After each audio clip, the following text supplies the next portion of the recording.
छोटी, ए छोटी, जल्दी आना, डांस में जाना है कि नहीं? हाँ दीदी आवत हूँ। दीदी ते तो जानथस मैं 12वीं में टॉप करे हूँ और अभी मेडिकल कॉलेज बार नीट के पेपर दे रही हूँ, तो हूँ मैं अच्छा नंबर आए। फिर कंपटीशन अति ज़्यादा बढ़ गई कि सरकारी कॉलेज मिले ही कि नहीं ते, और बताए प्राइवेट कॉलेज की फीस अति ज़्यादा है कि समझ नहीं आते आगे की पढ़ाई ला कैसे करूँ।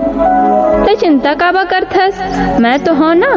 अति गरीबी स्थिति में हमार माँ बाबू हा मोला पढ़ाई से तक मैं तोला नहीं पढ़ाई सकूं। हाँ दीदी मोला तोर ऊपर पूरा भरोसा है। हे भगवान, छोटी ला बोल तो डरे हूँ, फिर अतिक पैसा के व्यवस्था में कहाँ ले कर हूँ। अब कुछ न कुछ तो करे चला लगी। अब से मैं हाँ दिन और रात मेहनत कर हूँ और अपन बहनी ला पढ़ा के जरूर आगे बढ़ाऊँ। दीदी चलना। हाँ ले चल।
का हो गए नोनी, अतिक चिंता में काबर दिखत हस?